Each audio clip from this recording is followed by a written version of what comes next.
First of all, thank you for joining us. And my first question is, maybe would you describe the meeting of Foreign Minister of Turkey? Thank you for this opportunity. For me, this is, of course, first of all, opportunity to speak to you and through you, to your colleagues, to the Turkish society, because I have the feeling that sometimes there are some perceptions in both societies which do not necessarily reflect the true, real relations and perceptions among the two leaderships of the two countries. So I think this is a very good opportunity. I just had a meeting with Minister Fidan. That was, of course, obviously not the first meeting of ours. We had a very good discussion about our bilateral agenda, the steps that have been implemented bilaterally, but also the plans, and general regional issues as well, as you may assume. Maybe you can specify maybe tangible consequences. Look, if you speak about the Armenia-Turkey bilateral agenda, several tangible steps already have been implemented, like the using the airspace, like the two specialists from the two countries, they made an evaluation of the infrastructure on Markara-Alican ground passage, the checkpoint on the border. Also, two countries bilaterally jointly made an evaluation of the infrastructure of Gümrük-Ars railway, the part which is on the border. Several days ago, specialists from two countries met in Turkey, specialists from different agencies, and the aim is the restoration of Ani historic bridge again on the border. There are several other plans. So the things are moving, the things are happening. At the same time, I cannot avoid saying that there are also some agreements which are not being implemented. Like we had an agreement to open the border for third country nationals and also citizens of Armenia and Turkey who have diplomatic passports. This agreement is not still unfortunately being implemented. But also we both have the understanding that the final goal, the aim, is to fully normalize relations, including establishment of diplomatic relations and including opening the whole border. Moreover, today, interestingly, me and Minister Fidan and the delegations, we discussed opportunities that can bring normalization of relations. I'm saying this to show that our dialogue is not only about merely establishment of diplomatic relations and formally opening the border. It's about a huge trade that can take place between two countries. It's about, and we have discussed some joint energy projects, transit opportunities. Moreover, we have touched upon the topic of cooperation on international fora as well, because the reality shows that sometimes when it comes to, for instance, to Middle Eastern issues, our views, our perceptions are closer than one could assume. So there are lots of opportunities. During today's session, you also mentioned, but I still want to ask maybe one more time, maybe additional information you can give. So about a month ago, a significant development took place. Azerbaijani Foreign Minister Ceyhun Bayramov announced that peace talks with Armenia had been concluded and that both sides had agreed on a potential draft peace agreement. So what is the current status? What is holding up the signing? Mm-hmm. Have discussions begun or they are ongoing regarding a date and location? Is it too hard to specify that? And also, is there any possibility that Turkey could host the signing? Or is there a deadlock in the process? Well, of course, this is an important question, and I'm not going to hide it. This is part of Armenia-Turkey general conversation as well. As you noted, we have managed to agree over the text of the draft peace agreement, and it's completely ready to sign. This is quite an achievement. This is, I would say, a historic event, an unprecedented thing. Imagine Armenia and Azerbaijan, after long years of conflict, after the blood that we have seen in our region, we succeeded to agree on a text. Now, we suggested immediately to start consultations with our Azerbaijani colleagues, to start consultations to define the venue and the date of the signing ceremony. Unfortunately, we see that Azerbaijan has a little bit different perception of the issue. They think that Armenia should implement some other things to make the signing possible. For instance, they mentioned the dissolution of Minsk group of OSCE. And our perception, our response is that we are completely ready to initiate the process of dissolution of Minsk group of OSCE. But our understanding is that if there is no conflict, and the Minsk group is about conflict, if there is no conflict, then there is no need for this Minsk group as well. But we should see the, if I may say so, institutionalized ending of the conflict, which is signing and ratification of peace treaty. So we believe, and we proposed to our Azerbaijani colleagues to sign two documents on the same day. First, peace treaty, the peace agreement between our two countries, and secondly, a joint application to respective, secretariat of OSCE about our intention to initiate this process of dissolution of Minsk group.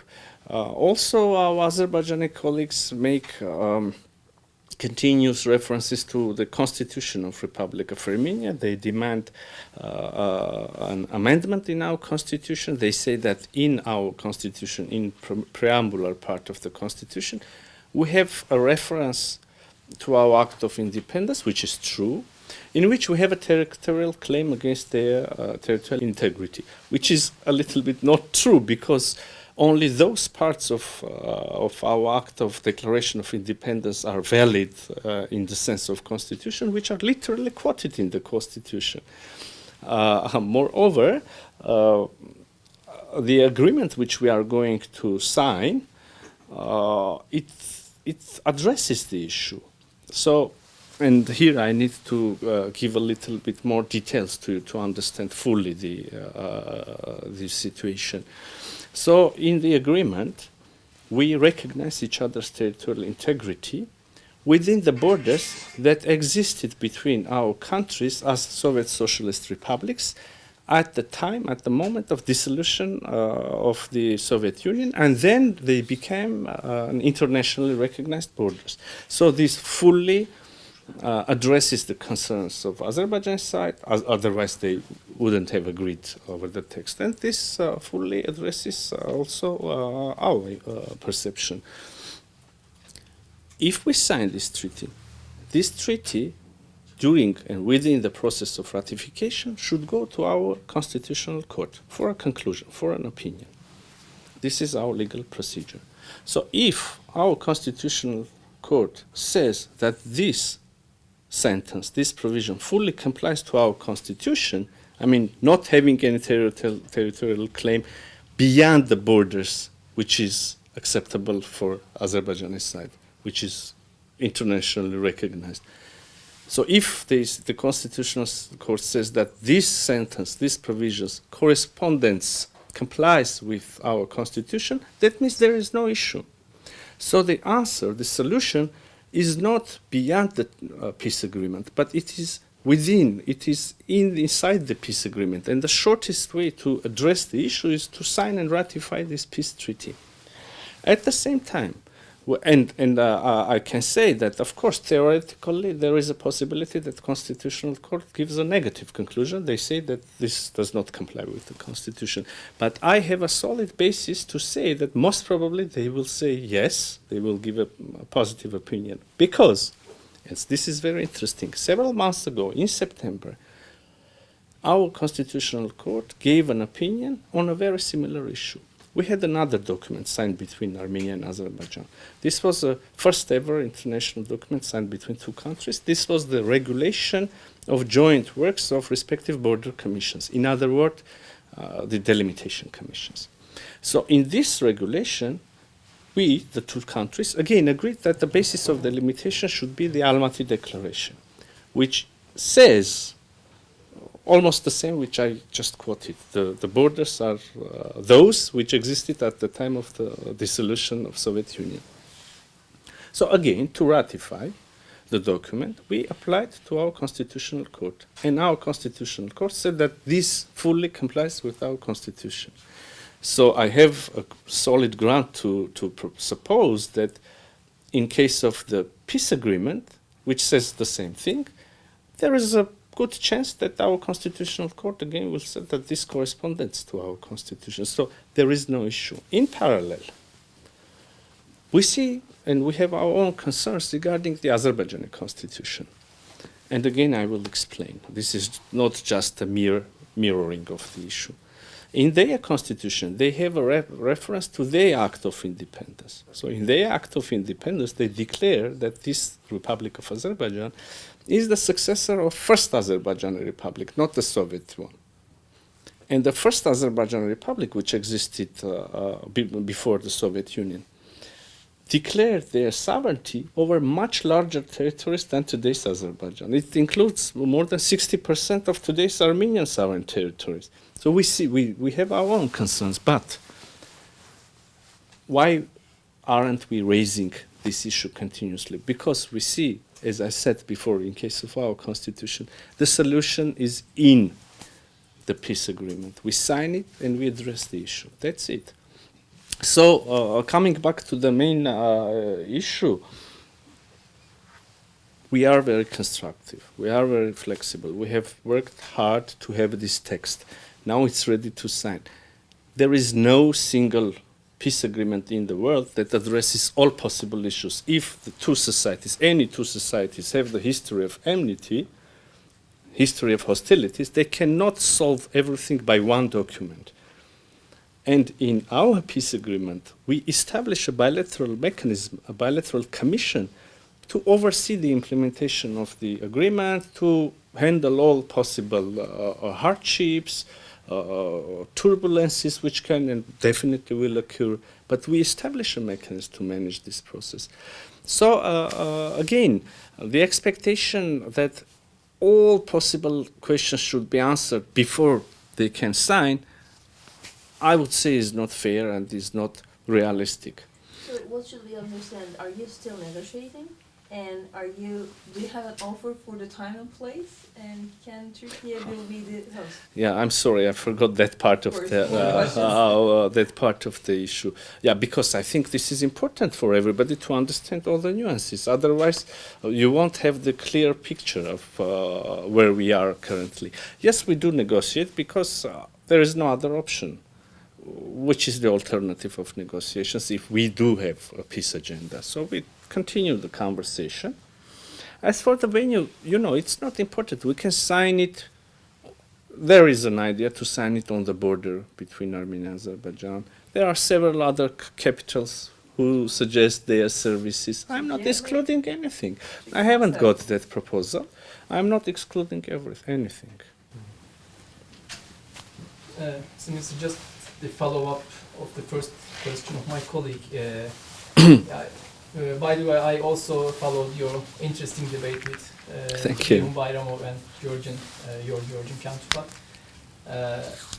I mean, as you explained it, there's a solid demand by Azerbaijan to change your constitution.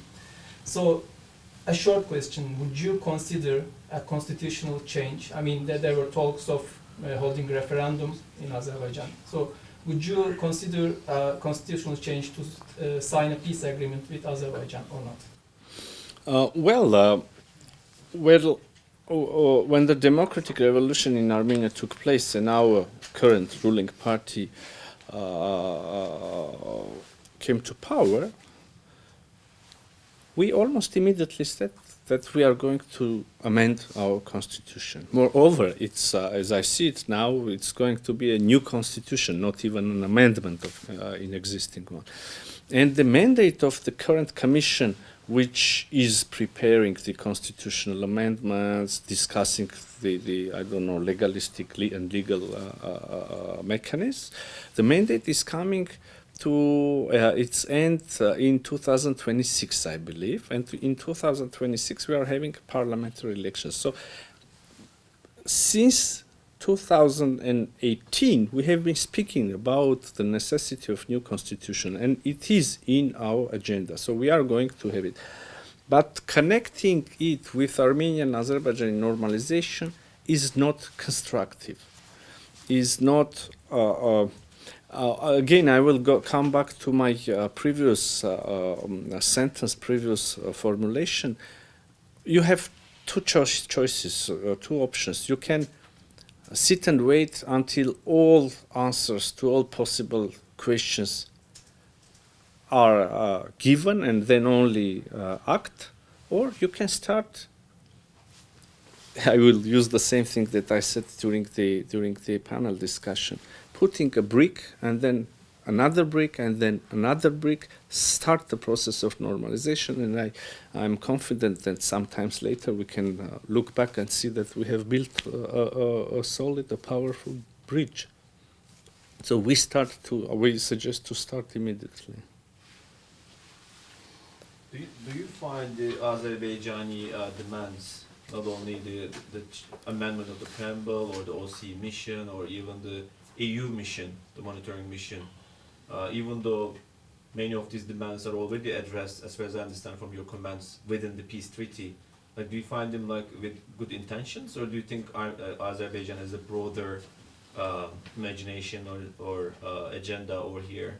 Because as far as I know, you were supposed to basically release a joint declaration on the peace treaty draft, and then it didn't happen, and the Azerbaijanis have basically unilaterally released a statement before you did, and then they made those demands. And it looks like even though this preamble debate has been going on for a while and both sides have been trying to address it, it's still hanging over the treaty. So, and also, my question is very late, and I'm trying to bring my mind into it, but do you think there might be an escalation out of this process? I mean, hopefully not, but like, where is this going?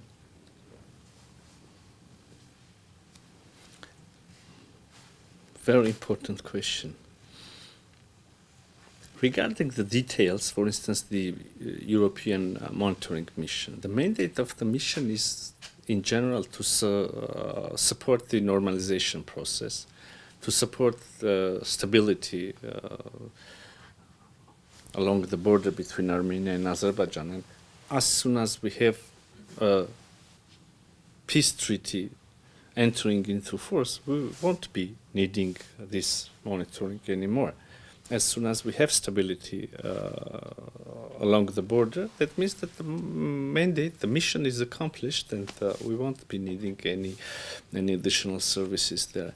But in general, this is the main problem, I believe. Not the constitution, not the Minsk group, not any other detail. The problem is that sometimes we have the feeling that Azerbaijan just does not want to build peace with Armenia.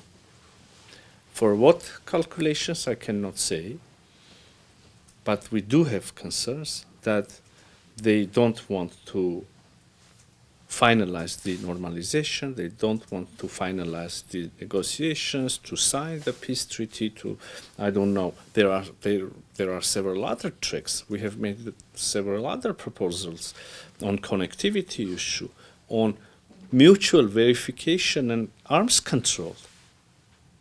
We have made very tangible and solid proposals. No positive response, and the feeling is that they are not going to, just don't want to finalize this normalization process. They are not going to build peace. Moreover, we also, from time to time, we see the signs of escalation on the ground. We see this escalation in the rhetoric of Azerbaijani leadership, and unfortunately, we see that this escalation has the potential to become an escalation on the ground as well. The Armenian public opinion, for instance, if you look at it, you will find out that citizens of Armenia mostly think that Azerbaijan has further plans to attack Armenia again, to take control over some of its sovereign territories, etc., etc.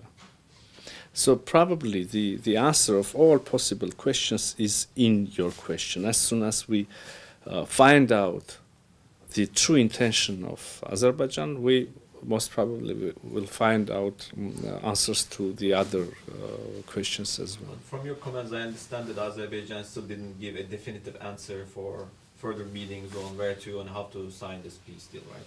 No, nothing. No news on that. They say that their position is that they are not going to discuss it unless this is done, that the other demand is fulfilled, and then the third thing, and then the fourth thing. Yeah, this is the reality, but we continue speaking to them. Turkey can play a constructive role to bring both sides, like Obviously. at the leaders level? Absolutely. And you discuss it with the foreign minister? Yes, and you know, and Turkey's public position is that we are doing very well.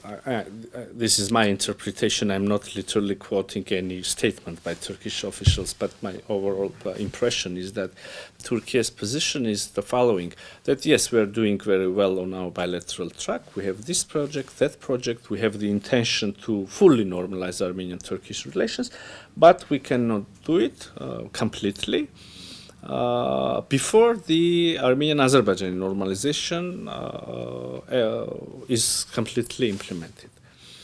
So our perception, my personal perception, is that if we start with the other end, if we succeed to fully normalize Armenian-Turkish relations, that will obviously and definitely, for sure, have its positive impact on Armenian-Azerbaijani relations. But this is an issue, this is a question that, I mean, everyone has her answer to. And yeah, if there are different views on that. But you ask me whether Turkey can have a positive role? Absolutely, yes. So today during these meetings, have you set a date to come together, two countries? Or do you think that there can be another option? I mean, what can be the underlying reason for Azerbaijan with that? Well, there is US effect. There is no plan or agreement to come together, the three countries. Your question was about that. But there are several discussions. Hopefully we will have a happy end to this For story. example, what did Hakan Fidan told you when you say that if we normalize Turkey-Armenian relations, that might have a positive effect on the other side? What was his reply? It's probably worth asking this to our Turkish colleagues. Really? Tomorrow? Yeah, if you have an answer, please share it with me. I'll text you. So you said the general elections are next year, right? In 2026. Yes. Yes. So if there is a change, if the government changes, will there be a reversal in the stream about the negotiations? An interesting aspect of the whole story. I can say for sure that the peace agenda of current Armenian government and Prime Minister Pashinyan finds full support in the Armenian society. Well, of course, there are those who criticize this is how democracy works. I mean, if we don't have an opposition saying different things, then how can we ensure development of the society in any issue, any question? But in general, we have the support of the majority of the Armenian society. What about the parliament? In the parliament as well, we have the majority. But time passes, and if the Armenian government does not deliver a tangible outcomes of normalization process, even those who believe in peace agenda will come up with a question asking, okay, peace agenda sounds nice, but you cannot build peace alone. It looks like your neighbors do not share your vision of peaceful and prosperous region and normal relations with the neighbors. This means that it makes no sense for me to support your peace agenda tomorrow as well. So I'm saying this to show that we have the support, but nothing is unlimited in this world, and things may change. Of course, but at the same time, it is obvious that if we have results in normalization, if we, for instance, sign a peace treaty, open the communication infrastructure, people restart, I would say, trade, people would start interactions, humanitarian issues are being addressed, etc., etc., it will make the natural, neighborly development of relations natural, normal, and the reverse to the era of hostilities would become more and more, less and less tangible, less and less realistic. The same I can say for the case of our normalization with Turkey. If we start, if we already have made several joint things, if we open the border, if we start implementing joint energy projects, if the direct trade increases, that will change the mood, that will change not only the mood in our societies, that will change the whole region, I believe. We do have this window of opportunity. We do have public opinions supportive to this opportunity more than ever in the past. So we have a choice. We can focus on obstacles, we can focus on history, on the past, or we can focus on present and build better future. We should decide jointly. Did you have any interactions with the Trump administration? Because with Biden administration, you signed some important agreements before the departure of the last administration. But with the Trump administration, did you have any engagements? Because as you know, there are like lots of talks about Witkoff visiting Baku and signing potentially or proposing the signing of an Abraham Accord that can give security guarantees to Azerbaijan. And of course that will basically change the balances on the ground as well, and it will empower Azerbaijan through the horizon. So do you have any engagements with Trump? So Yes, we do. That's why I was asking any US effect. Can Yeah, I be remember any that you also asked underlying about reasons? the United States. We do have engagements. The U.S. administration welcomed, the new administration welcomed our statements on agreeing over the text of peace agreement. I can also say that there is an interest in new United States administration towards normalization of relations between Armenia and Azerbaijan. We see the signs of it. And if this results in a positive contribution, then why not? You mentioned that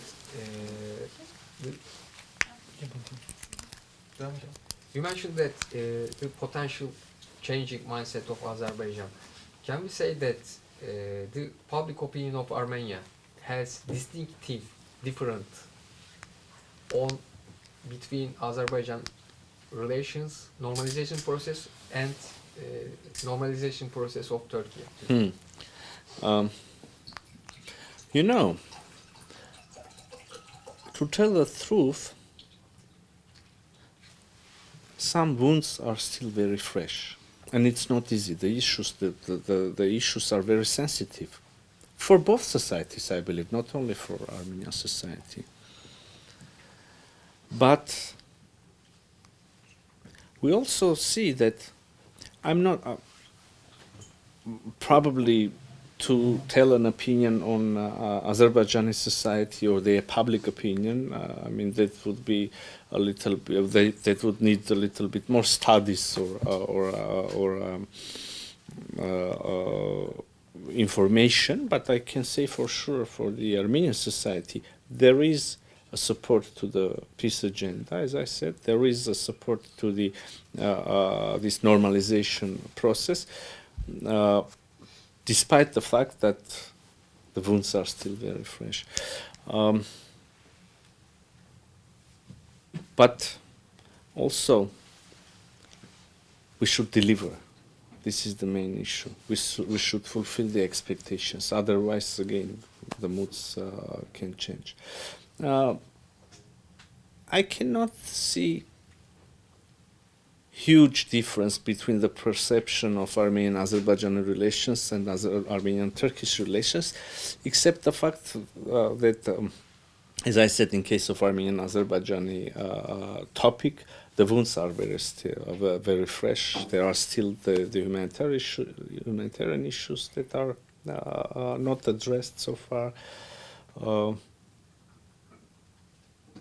But there is readiness in both cases, I believe.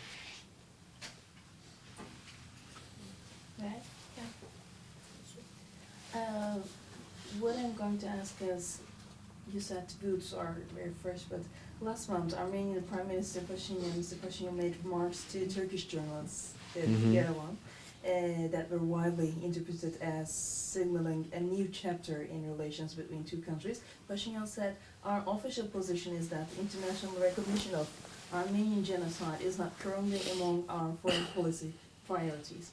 So do you believe this issue, long a source of tension between Turkey and Armenia, can finally be resolved? Prime Minister said that. Moreover, I myself said that in the parliament. But, you know, history is history. Memory is memory.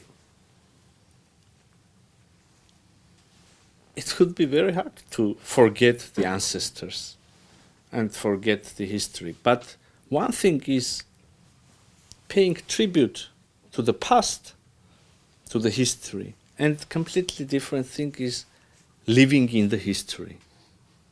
It is very easy to remain in the past. Most probably, moving forward needs a little bit more courage, a little bit more understanding, and a little bit more focus and belief in future. So we prefer future. We jointly should do that. You know, I cannot do it alone. My Turkish counterpart cannot do it alone. No one can do it alone. But together, we can remember the history, but we can move forward and build better future. Time and again, I'm not getting tired of repeating this sentence today. It's a matter of choice. What are we choosing? Can we say that these comments of Prime Minister of Armenia is unprecedented for statesmen saying by Armenian side? Well, to say so, we need to do a little bit. We need to dig a little bit more deeper. I believe there have been signs from the Armenian authorities in the past as well. There have been signs. Once we even succeeded to sign protocols, and then we gave up with their ratification. So. I'll go back to Turkey's role. You said that Turkish Foreign Minister obviously will speak on behalf of Turkey, which we will ask tomorrow. But I'm going to ask to you, did you ask Turkey to play any facilitator role between Armenia and Turkey in this difficult time? I mean, in this deadlocked, obviously, talks between Armenia and Azerbaijan. Look, the short history of Armenian-Azerbaijan negotiations show that there have been several facilitators, moderators, like Russian Federation, like the United States, like the European Union, different countries.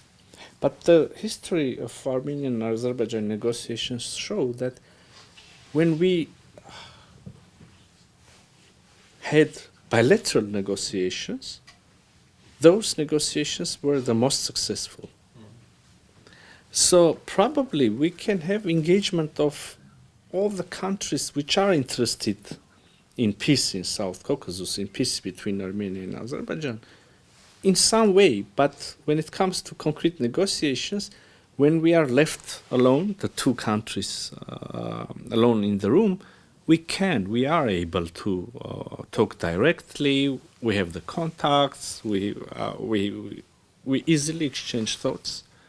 So in terms of technicalities, we don't have any problem. So we don't probably also need any other facilitation. But again, all the countries which I mentioned, most probably some others as well, they can have a positive contribution. So the involvement should not be limited to facilitating the negotiations.